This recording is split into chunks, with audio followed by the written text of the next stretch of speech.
Akkam jirtu hordoftoota keenya kuni barnoota teekinooloojii afaan oromootiin Afrikaa Samsung irraa isin qaqqabudha. Egaa barnoota keenya kanarraa keessatti akkaataa guyyaa fi ji'a akkasuma immoo jechuudha torbaan jechuudha. Akkaataa isin halluu garaagaraatiin iskiriina mobaayila keessanii irratti eediit gootanii haala miidhagaa ta'een fayyadamuu dandeettan wajjin ilaallaa jechuudha. Tole durarratti warroonni gama Afrikaa Samsung haaraa jirtan chaanal Afrikaa Samsung akka subscribe gootan isin gaafanna. Akkasuma viidiyoo keenya kan daawwatan like share gochuu hin dagatina. Gaafii fi yaada qabdan ammoo koomentii fi gara keessaa irraan nuuf dhiyeessuu hin qusatina.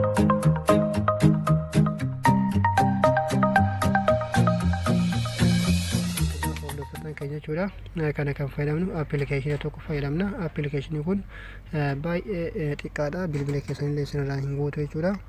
Diskiripshinii viidiyoo kanaa jala isinii ka'a. Diskiripshinii viidiyoo kanaa jala liinkii isaa buufachuu hin dandeettu. Akkasuma immoo maqaan isaallee deet baar jedhama jechuudha. Haala salphaa ta'een fayyadamuu dandeettu jechuudha. Tole egaa hordoftoota keenya jechuudha. Erga buufatanii xumurtanii booda maal gootu? Al tokkoof appilikeeshinii kanatti kiliikni gootu jechuudha.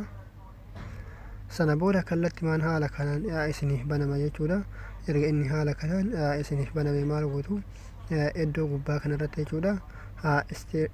Start date bar kan jedhu kanarratti al tokkoof ni cuqaaftu. Sana booda akkuma isin agartan gubbaa kanarratti jechuudha. Guyyaan isaa jijjiiramee halluu garaagaraatiin isiniif dhufa jechuudha. Akkasuma ofirraa dhaabuu yoo barbaadan haala kanatti ofirraa dhaabuu dandeessu. Eegaluudhaaf immoo haala kanatti eegaltu. Akkasuma immoo jechuudha. Erga eegaltanii haala kanatti bantanii gubbaarraa bantanii xumurtanii booda istaatti gootanii booda maal gootu? Halluu garaagaraa filachuu dandeettu jechuudha. Fakkeenyaaf halluun adii jira. Akkasuma immoo biluu kan inni irra tole jira. Giriina kanatti jira jechuudha. Kanaaf halluu garaagaraatti jijjiirachuu dandeessu. Akkasuma immoo jechuudha wantoota garaagaraa keessa deemtanii sirreeffachuudhaafis baay'ee sirreeffachuu dandeettu. Fakkeenyaaf wantoota garaagaraa keessa deemtanii sirreeffachuudhaaf mana aayikoonsii iddoo irratti kiliik yoo gootan haala kanatti garana isin dabarsa gara fuula kana qabatee isiniif dhufa. Fakkeenyaaf asirratti ji'a jechuudha kan irra jiru ji'a. Date of weekidha. Akkasuma immoo deetiidha jechuudha.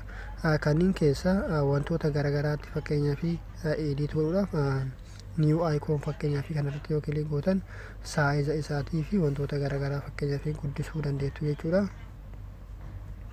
Haala kana fakkeenyaaf saayizaa fi wantoota garaagaraa baakgiraawundii maalii kanneen jijjiiruu dandeettu jechuudha. Baakgiraawundii wantoota fakkeenyaaf isa kanneen jijjiiruu dandeessu. Akkasuma immoo jechuudha wanta garaagaraa fakkeenyaaf jijjiiruudhaaf baakgiraawundii amma fakkeenyaaf guyyaa fi ji'a kanan akkuma isin agartan asirratti jechuudha. Wantoota kana guyyaa fi ji'a kana jijjiiruu fi baakgiraawundii isaa jechuudha.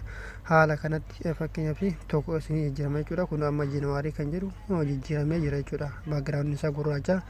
Akkasuma immoo baakgiraawundii kan isin yoo barbaadan jijjiiruu dandeessu jechuudha. Halluu barbaadanitti haala kanatti halluu barbaadanitti baakgiraawundii isaallee jijjiirachuu ni dandeessu isin jedha. Haala kanatti fakkeenyaaf halluu isaallee jijjiirachuu baakgiraawundii isaallee jijjiirachuun ni danda'ama. Akkasuma immoo wantoota garaagaraa fakkeenyaaf waan garaagaraatti jijjiirachuu dandeettu jira. Bal'inaan keessa deemtanii kun baay'ee salphaadha jijjiirachuun isaa.